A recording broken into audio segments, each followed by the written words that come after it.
Bismillahirrahmanirrahim. Assalamualaikum. Waalaikumsalam warahmatullahi wabarakatuh. Ya. Izinkan ana bertanya, Ustaz, ana pernah dengar dari antum bahwa ketika tahajud Umar dan Uthman membaca Al-Quran bisa sampai khatam beberapa kali dalam salatnya. Namun bukankah Rasulullah SAW melarang kita untuk menghatamkan Al-Quran paling cepat 3 hari? Mohon penjelasan dari Ustaz. Ya. Ada pertanyaan dari ikhwah kita, salah seorang saudara-saudari kita.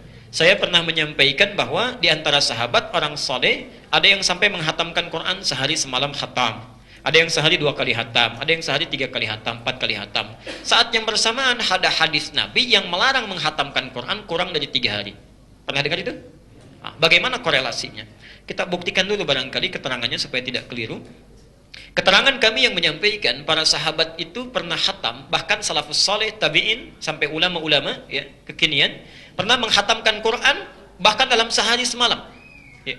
Anda bisa cek itu, misal referensinya saya sebutkan dulu. Mau yang tebal berjilid-jilid atau cuma 1 jilid saja? 1 jilid ada terjemahannya itu ya, paling gampang ya.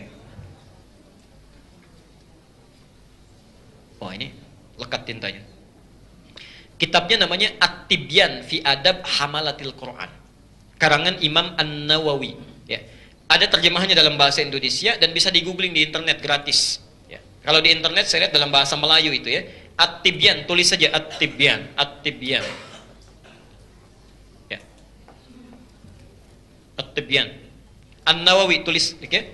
Kalau Anda beli kitabnya yang asli berbahasa Arab ya, cetakan yang paling bagus saya rekomendasikan yang warnanya kuning ya, terbitan Darun Nafais ya, ada 187 halaman,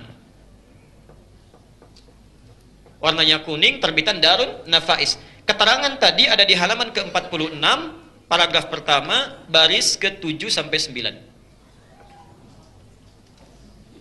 ya, itu satu. Kalau Anda mau sedikit lebih tebal, cari kitab namanya Siyar A'lamin Nubala ya, jilid yang keempat, halaman 51 sampai 53 ya.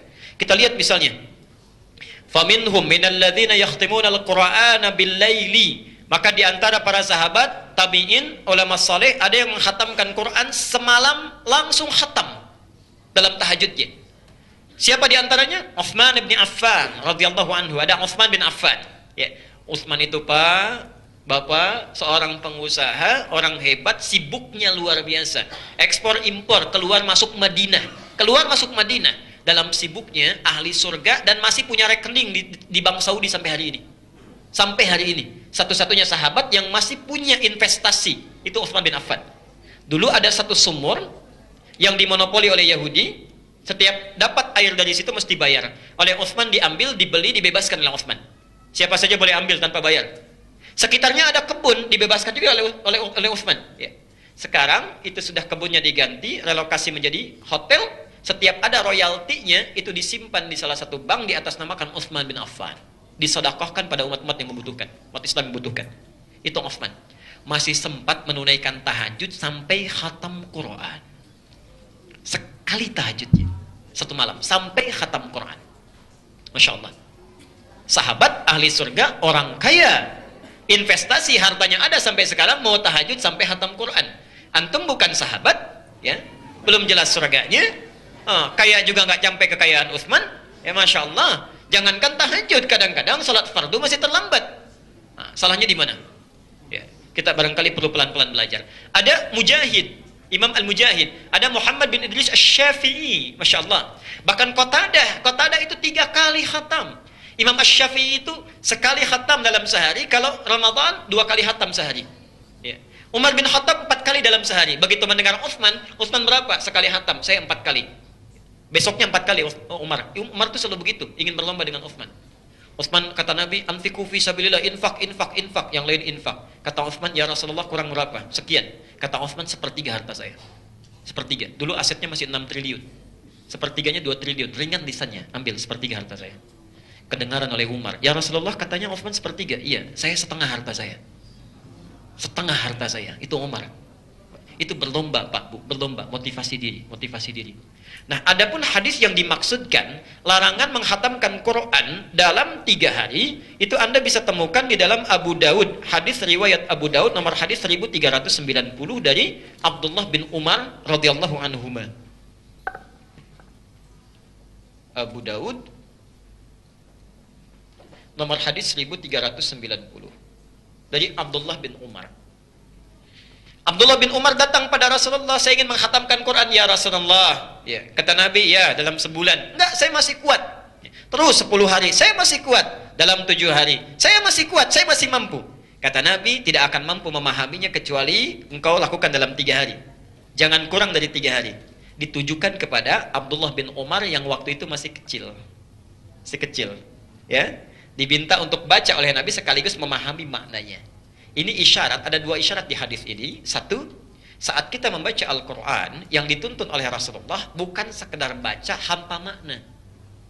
Walaupun ada pahalanya, ada. Ya. Anda baca Quran, dan itu keutamaan Quran. Tidak ada satu kitab pun di dunia ini, yang dibaca tanpa paham isinya kecuali Quran. Ada beli handphone, tulisan Cina-nya. Misal, kanji begini. Apa artinya? Ini nggak ada artinya, saya pun nggak tahu, saya tulis aja. Ya, misal ginilah. Dibaca nggak? Kenapa? Nggak ngerti. Dan kalau ada koran Jepang pun di sini nggak akan dibaca karena nggak ngerti.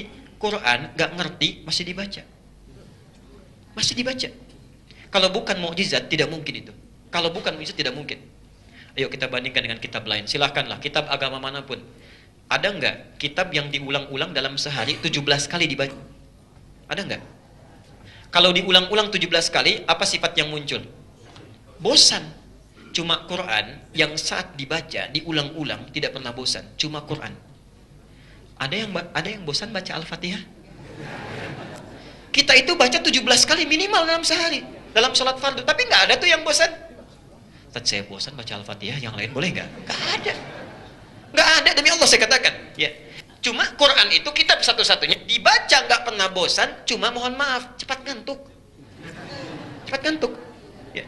Kitab lain memang nggak bosan, tapi ketika baca Quran 5 menit sudah begini. BBM bunyi, WhatsApp bunyi, ping, bisa henti lagi. 15 menit kuat itu. Quran tidak, karena memang ada setan khusus. Setan khusus ya mengarahkan kita, memalingkan supaya nggak baca Quran. Karena Quran itu belum dipahami, dibaca saja, satu hurufnya itu sudah 10 pahala kebaikan. At-Tirmidzi nomor hadis 2910. Masya Allah. Man qara'a harfan min kitabillahi falahu asyru hasanat.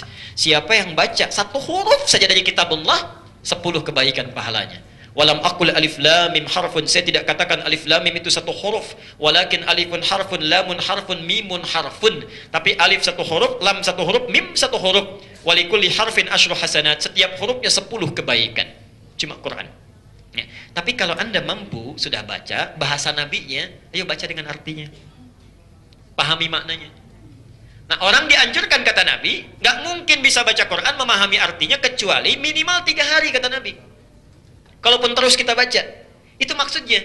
Tapi kalau ada orang yang sudah paham isinya, ngerti kandungannya, dibaca cepat sesuai makhrajnya, tajwidnya juga paham, artinya kandungannya meresap dalam jiwanya. Oh, itu 1 hari bisa, 3 hari, 4 kali khatam bisa, karena sudah ngerti isinya. Ya, makanya jangan tanya Utsman. Utsman itu sebelum dipahami sudah dipraktekkan. Ya, Abu Bakar sudah praktek, Umar sudah praktek. Makanya wajar kalau sehari bisa khatam Quran 4 kali, 3 kali, 1 kali paling minimal, karena sudah ngerti isinya. Nah, itu maksudnya hadisnya, jadi tidak bertentangan. Anda yang sudah paham, mengerti kandungannya, silahkan ya. Tapi kalau kita belum paham, belum mengerti, apalagi bacaan belum baik, maka setidaknya berhati-hati dalam membacanya. Ya. Sedikit salah huruf bisa berubah. Alhamdulillahi Rabbil Alamin. Ain. Ya. Segala puji bagi Allah, Tuhan semesta alam. Dibaca pakai hamzah. Alhamdulillahi Rabbil Alamin. Segala puji bagi Allah, Tuhan orang-orang yang kena penyakit. Dan lain. Waliyadzubillah. Alhamdulillahi Rabbil Alamin. Pakai ain. Segala puji bagi Allah, Tuhan orang-orang yang enggak jelas. Ya, ngalamin tuh enggak jelas, enggak ada artinya. Ya. Hati. Konon katanya itu Jawa agak susah ya. Ya. Kalau Sunda F susah itu. F dibaca P ya. Orang Sunda nggak bisa bilang F nih, padahal itu fitnah katanya. Oke. Baik.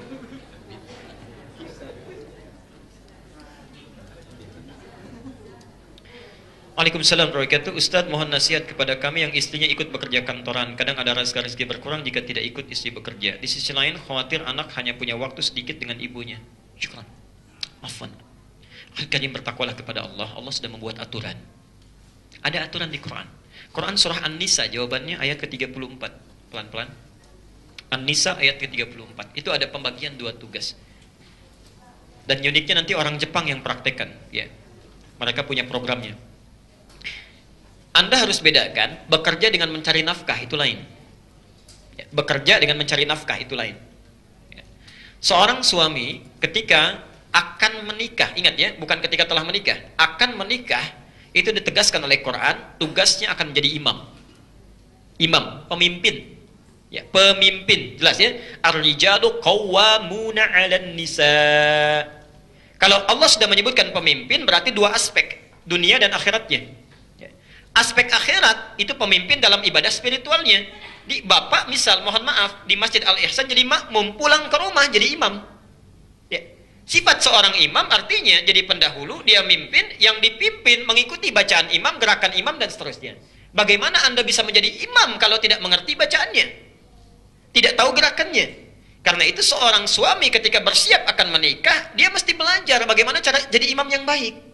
Tidak mungkin seorang ditugaskan jadi pilot kalau tidak bisa mengendarai pesawatnya. Ya. Tidak mungkin jadi masinis kalau tidak bisa mengendarai keretanya, itu nggak mungkin. Karena itu belajar. Minimal perbaiki bacaan Qur'annya, perbaiki. Ya. Kan tidak menarik kalau ada ayah diperbaiki oleh anaknya yang 5 tahun. Ya, bertakwalah kepada Allah. Anak antum sudah bisa memperbaiki, antum sendiri nggak memperbaiki. Dan akan ditanya, kamu yang jadi imam kenapa tidak disempurnakan? Ya. Pernah ada kisah yang kami terima beberapa waktu yang lalu, saya pernah sampaikan. Makanya kalau bapak ibu kedatangan seorang pemuda, ya, kata Nabi, yang diridhoi baik akhlaknya itu segera nikahkan. Kedatangan seorang pemuda yang akhlaknya paling bagus, ya. Kan ada 4 ya yang biasanya ukurannya. Tuli jamaliha, karena cantiknya, karena gantengnya, ya. Walaupun itu relatif ya. Orang bilang cantik relatif, kalau jelek mutlak katanya. Tapi kan itu ukuran, ya. Yang kedua, hartanya. Ini seringkali salah memahami. Hartanya itu disebutkan kaya, bukan. Kalau untuk perempuan yang bisa memanage harta suami dengan baik, untuk perempuan.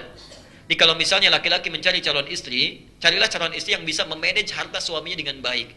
Cari, jangan melebihi kemampuan. Misal Anda kemampuan dapat 5 juta, cari istri yang zakat mallnya aja salonnya sudah 10 juta misal. Gak akan nyambung, ya. Nah, tapi kalau laki-laki, termasuk juga perempuan nanti, ya, yang ketiga nasab. Ketiga nasab.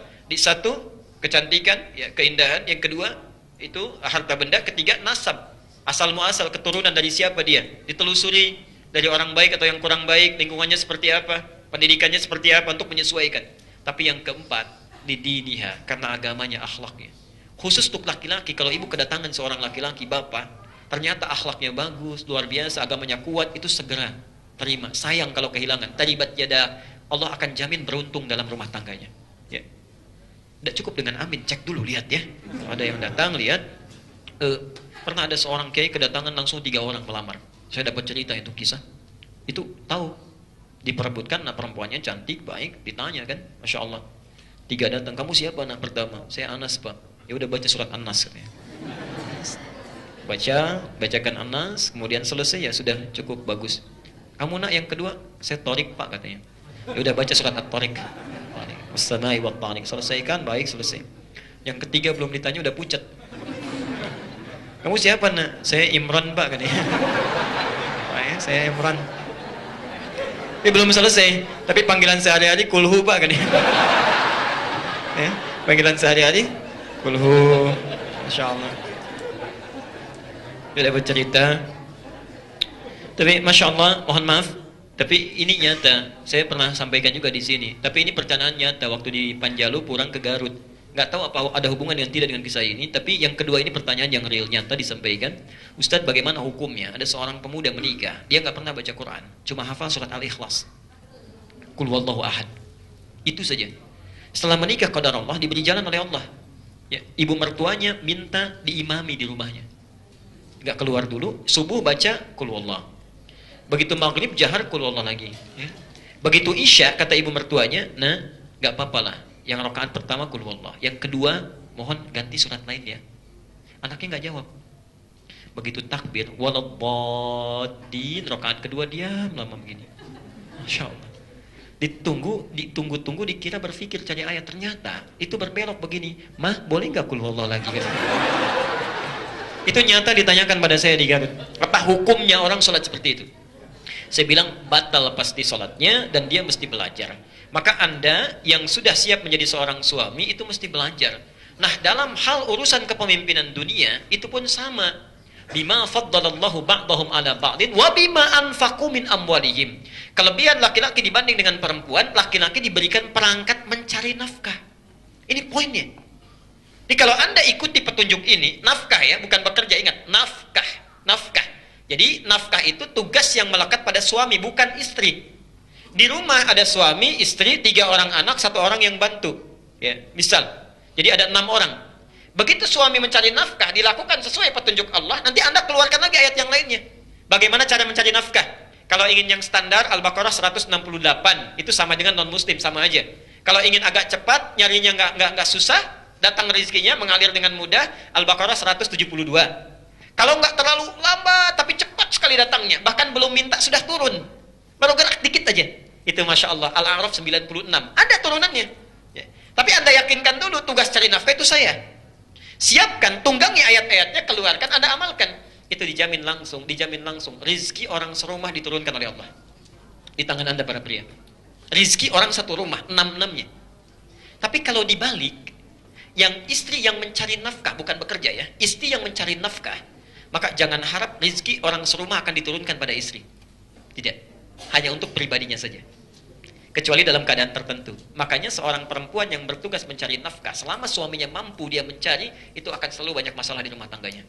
Dan selalu kurang. Karena keberkahan tidak masuk. Keberkahan tidak hadir. Nah, kalau suami sudah mencari nafkah, perempuan ada hobi bekerja, ada yang dagang, ya, macam-macam dan sebagainya, itu tidak dilarang. Cuma bahasa riwayatnya disebut kamu sulit nantinya. Capek, tugas terabaikan.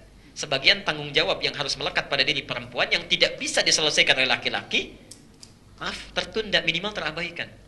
Karena itu bagi perempuan-perempuan yang berniat untuk bekerja, misalnya, mohon maaf, maka pastikan tanggung jawab yang berada di rumah dan itu akan ditanya oleh Allah, itu sudah selesai.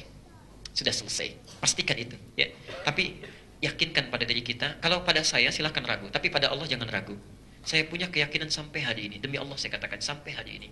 Saya minta istri saya untuk di rumah mendidik anak, perhatikan, Masya Allah. Dan itu tidak mudah. Ya. Tolong jaga, kemudian kita seimbangkan. Sudah, rezeki urusan Allah. Saya hanya bergerak, Allah akan berikan. Masya Allah. Apa yang terjadi? Alhamdulillah sampai hari ini selalu cukup. Tidak pernah kurang. Yang paling menarik dan tidak susah, gitu. Tidak susah. Kita butuh sesuatu, Alhamdulillah Allah kirimkan. Ya, kita berikhtiar. Tapi harus ada ikhtiar. Ya. Ada kemudahan Pak Bu. Biasanya kalau hukum Allah tidak diikuti, capek hidupnya. Ya. Di saran saya pada suami, yakinkan dengan potensi dirinya, kemudian keluarkan ayat-ayat mencari nafkah di Quran, tunggangi ayatnya. Begitu antum melakukan itu, nanti aku akan lihat ada perbedaan yang terjadi dalam hidup kita. Silakan rasakan bedanya, bedakan rasanya, dan pasti akan terasa bedanya. Baik. Pak Ustadz, orang sudah beribadah 40 tahun, sedang dia bergosip selama 5 tahun. Kemudian meninggal.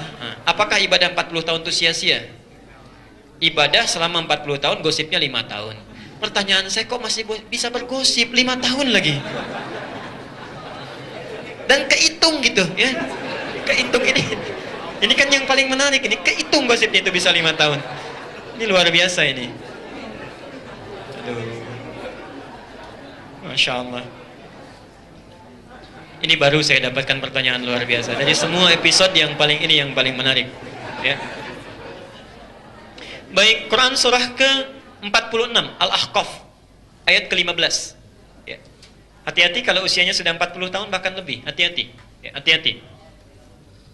Quran surah ke-46 Al-Ahqaf ayat ke-15. Ya. Wasainal insana biwalidayhi husna. Kami wasiatkan setiap manusia itu berbuat baik pada orang tuanya. Ya. Hamalathu ummuhu kurhan, ya. Ibunya mengandungnya sulit luar biasa sampai kemudian menyapinya, selesai. Poinnya bukan itu. Surah 46 Al-Ahqaf ayat ke-15. Perhatikan. Poinnya adalah, maka bila ada seorang anak sampai usianya 40 tahun. Ada ayatnya? Sampai 40 tahun. Dan masih didapati kedua orang tuanya.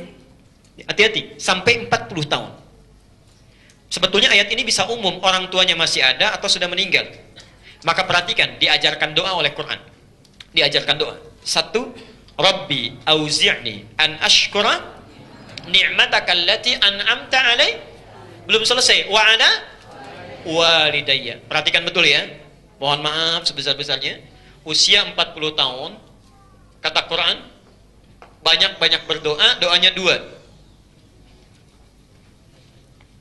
Yang pertama, Rabbi auzi'ni, ya Allah mohon bimbing saya, an ashkura ni'mataka allati an'amta alayya, untuk mensyukuri nikmat-nikmat yang telah Engkau berikan kepadaku selama 40 tahun ini.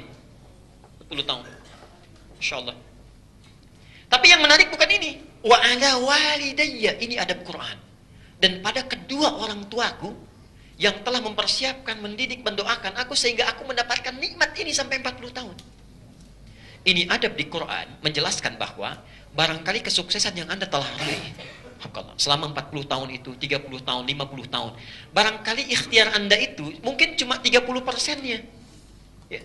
70%-nya itu yang membuat Anda sukses, kaya, kedudukan naik. Mungkin mohon maaf, itulah tangisan ibunda yang tiap malam itu bangun, nangis, keluarkan air matanya. Wahai Allah, hamba cuma makan singkong yang dibawa oleh suami. Berbagi dengan suami dalam keadaan peluhnya. Dia berharap mendapatkan rezeki yang halal. Dia nangis pelan-pelan. Mohon ya Allah, jangan sampai anak saya mendapatkan situasi yang serupa seperti sekarang. Mudahkan pekerjaannya, lancarkan rezekinya, berikan kenikmatannya, bimbing dia ya Allah. Itu yang sampai ke langit. Ibunya Ismail siapa? Hajar alaihissalam. Hajar alaihissalam. Maaf. Yang bolak-balik cari air siapa? Hajar. Turun dari sofa dengan beningnya. Begitu melihat peluang, kayaknya ada mata air oase. Lari beliau. Setelah lari, kayaknya bukan ya. Tapi pastikan aja. Naik, bukan. Bolak-balik, bolak-balik. Masya Allah. Dalam bolak-baliknya, Ismail sudah semakin haus, menghentakkan kakinya sedikit saja. Tak. Keluar apa? Baik. Yang mendapatkan airnya siapa? Ismail. Yang bolak-baliknya? Hajar. Kalaulah ibundanya tidak menangis, lelahnya, bolak-balik, capeknya, tentulah Ismail itu sebelumnya sudah menghentak-hentak, tapi air nggak keluar. Tapi ketika ibunya bolak-balik, menangis, memohon kepada Allah, yakin, tawakal, itu yang menyebabkan air keluar. Dan hebatnya, zam, bukan ijma. Ibunya bisa berkata, ijma. Kalau ijma itu kumpul, bisa habis. Makanya sekarang kita ijtima, kumpul, tapi pulang lagi. Selesai. Kalau zam, kumpul jangan habis, kumpul jangan berhenti, kumpul jangan berhenti. Makanya zam yang terkumpul terus tidak akan pernah berhenti. Ada anjuran di dalam Quran, hati-hati Anda kalau sudah usia 40 tahun, banyak-banyaklah bermohon kebaikan kepada Allah, plus sertakan orang tuanya. Karena boleh jadi ikhtiar Anda itu cuma 30%, orang tua yang memohonkan kebaikan kepada Allah. 2, ini kaitannya. Wa an a'mala salihan tarda.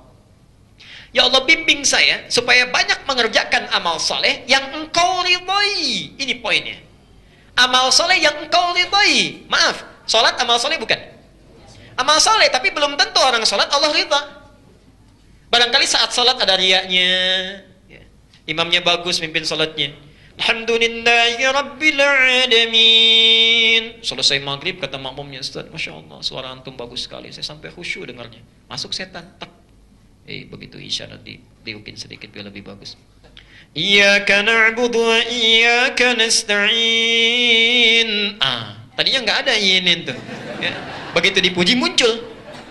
Itu masalah tidak diridhai. Ya. Infak yang riya tidak diridhai, hilang pahalanya. Coba antum cek ya. Ya, gampangnya di Quran aja lah, ngambil 40 tahun. Dari 40 tahun kan bekalnya untuk ibadah ya. Terus pulangnya. Coba dari 40 tahun ini, berapa tahun yang jadi ibadah? Cek. Tuh ya. Gampangnya begini, menurut penelitian, kecil-kecilan ini ya, setengah usia manusia itu dipakai tidur. Setengahnya. Jadi kalau 40 tahun, tidurnya berapa tahun? 40 tahun ya. Dari mulai bayinya, tidur siangnya, tidur malamnya, ya capeknya, kurang lebih lah setengah usianya. Jadi yang dipakai beraktivitas berapa tahun? 20 tahun. Di sini sholatnya, makannya, minumnya, bohongnya, plus tadi gosipnya sampai 5 tahun. Ya. Baik. Jadi kalau kita beraktivitas 20 tahun, usia 40 tahun, punya aktivitas cuma 20 tahun, ya. Yang jadi ibadah berapa tahun? Misal setengahnya, 10 tahun ibadah. 10 tahun. 10 tahunnya yang lain. Dari 10 tahun ibadah sudah diridhoi Allah belum? Sudah pasti diterima belum? Kira-kira yang diterima berapa tahun? Tuh. Ayo ambil, gak usah pesimis, mungkin 5 tahun. Yang jadi masalah, orang usia 40 tahun punya amalan yang dibanggakan, yang tak bermasalah cuma 5 tahun. Sebelum ke sana, saya mau tunjukkan dulu. Sebelum ke sana, saya mau tunjukkan. Gini poinnya. Ada orang diberikan 40 tahun, amalan utama cuma 5 tahun. Ada anak dikasih usia 4 tahun, Masya Allah. Dia sudah amalan luar biasa. Amalannya melebihi usia 40 tahun. Orang 40 tahun belum hafal Quran. Ini anak 4 tahun sudah hafal Quran. Ya. 40 tahun matanya sehat, kakinya sehat, tangannya sehat. Anak 4 tahun matanya buta, sarafnya terganggu, hafal Quran. Antum kemana aja? Dan bagaimana bisa menjawabnya di hadapan Allah? Saya kan pernah katakan seorang anak kecil, Musa namanya, 6 tahun, 7 tahun, dari Asyut di Mesir. Masya Allah, belajar Quran, ya sampai bapaknya mengantar pakai motor dimodifikasi, jalan 20 km. Awal-awal gurunya cuma minta 1 ayat. Anda bayangkan dari Lebak Bulus ke Bekasi ke sini. Begitu datang ke gurunya, minta ngaji, baca alif lam mim, udah pulang lagi, ntar besok datang lagi ya. Kira-kira mau datang lagi nggak besoknya itu? Ini anak sabarnya luar biasa, sabar, paham, ini guru pasti ada hikmahnya. Ada tujuannya. Masya Allah, ditekuni sampai hafal Quran. Bapaknya yang nganter belum hafal, anaknya yang buta hafal. Tapi setiap pulang, bapaknya ngecek lagi hafalannya, disimpan di dashboard motornya, dimodifikasi, cek, nah, dimanfaatkan di jalan, sampai hafal. Begitu sudah hafal Quran, itu sampai beritanya, disebarkan secara viral, Allah berkehendak, sampai salah seorang reporter televisi datang, ya, merekam itu, ditanya, ya Syekh Musa, hey Syekh Musa, jika Anda diperkenankan oleh Allah untuk memohon saat ini, apa yang mau diminta? Kira-kira kalau mata kita nggak bisa lihat, mintanya apa? Sama lihat, ya. Minta melihat. Tapi jawabannya mengejutkan. Lihat kalimatnya. Kalau saya diperkenankan oleh Allah untuk memohon saat ini juga, saya akan minta kepada Allah. 1, ya Allah, mohon jangan sembuhkan mata saya. Biarkan saya buta, karena dengan buta ini saya bisa menghafal Quran. 1. Tolong biarkan saya buta, karena dengan buta ini saya bisa menghafal Quran. Tapi yang menarik bukan itu. Yang menarik, demi Allah saya katakan, saya akan membawa Quran saya ketika menghadap ke hadapan Allah. Saat saya datang sendirian dalam keadaan yang sangat gemetar, saya katakan, ya Allah, saya sudah berusaha menghafalkan Quran ini menjadi bekal saya menghadap kepadamu. Kalau dengan Quran yang sudah saya hafalkan, saya mesti dihukum juga, mohon ringankan hukuman saya dengan Quran yang telah saya hafalkan. Anda dari mana itu? Ya Allah.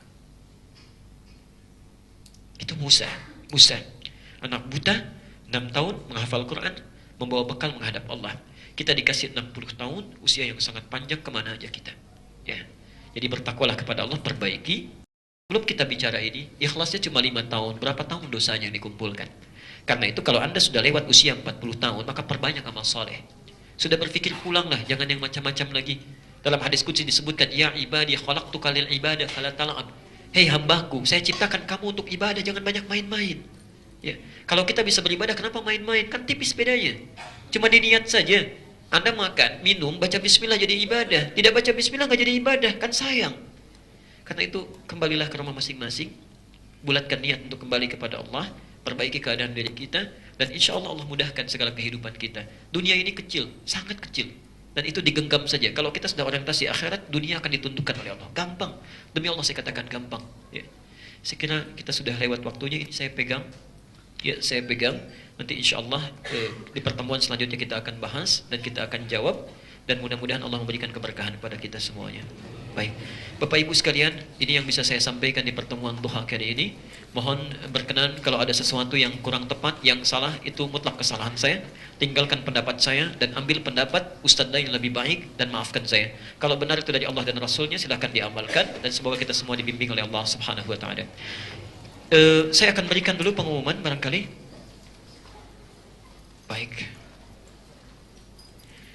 Yang pertama, ikhlas sekalian, saya tidak tahu apa ini sudah disampaikan atau diketahui secara menyeluruh informasinya. Kalau belum, nanti bisa ditanya teman-temannya, barangkali ini diketahui juga oleh yang lain. Yang pertama, ada wakaf mushaf. Sekali lagi, ini terakhir saya sampaikan, wakaf mushaf dari Kementerian atas Kerajaan Besar Saudi Arabia, ya, sebanyak 50.000 mushaf. 50.000 mushaf, ya, itu dibagikan secara gratis, tidak ada biayanya. Mushafnya sama dengan yang cetakan Madinah, ya. Itu antum tulis surat permohonan, kemudian ada nomor kontaknya, ya, nanti disampaikan ke situ, dan kalau masih ada stoknya insya Allah akan disampaikan, dan tidak ada biayanya, kecuali biaya kirim saja mungkin, ya. Saya sudah sampaikan ke Al Ihsan nomor kontaknya, antum mintakan saja beserta alamatnya ada di situ, ya. Diajukan surat permohonan, kalau perlu rekomendasi pakai bahasa Arab, nanti saya coba buatkan, ya. Jadi coba kami buatkan. Itu yang pertama. Yang kedua, bagi Anda yang nanti membutuhkan untuk materi-materi taklim, sering masuk di media sosial dan sebagainya, nanti kami ada staff, ya, yang kadang ikut, silahkan tanyakan, atau mungkin nanti ke Alexa dititipkan, itu silahkan saja kalau mau kopi dan seterusnya, ya. Termasuk jadwal-jadwal taklim yang sering ditanyakan, ini sudah kami siapkan ini untuk tahun depan, ya, setahun ke depan. Untuk yang Jumat ini sudah ada, ya, nanti tidak usah bertanya lagi, nanti silahkan disampaikan dan Anda bisa bawa, ya.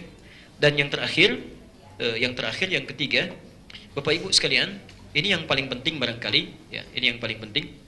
Saya mohon sebesar-besarnya, kalau diperkenankan saya bermohon, mari kita berdoa, sisihkan waktu untuk saudara-saudara kita pertama di Indonesia yang sedang diliputi oleh musibah dengan bencana asap, ya. Kita doakan, kalau ada kesempatan istisqa, antum ambil tanah yang lapang, dan dalam kesendirian antum di malam hari tolong doakan supaya mereka diberi kemudahan. Dan yang paling penting, Allah memberi kesadaran pada orang-orang yang berlaku maksiat, yang sengaja membakar, yang keliru dan sebagainya, supaya ditunjukkan hidayah oleh Allah Subhanahu wa taala. Kalau kita tidak bisa datang ke sana memberikan bantuan, setidaknya kirimkan doa, ya. Termasuk saudara kita yang di Syria, di Palestina dan sebagainya, terutama di Palestina dan Syria saat ini, saya sangat bermohon dalam salat antum, ya, dalam malam-malam antum doakan mereka, ya. Saya mohon doakan.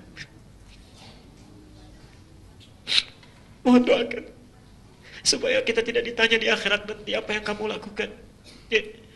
Saat ada orang-orang meninggal di pinggir pantai dan kita tidak memberi apapun, dan ditolong oleh non-muslim, antum mau jawab apa nanti di akhirat?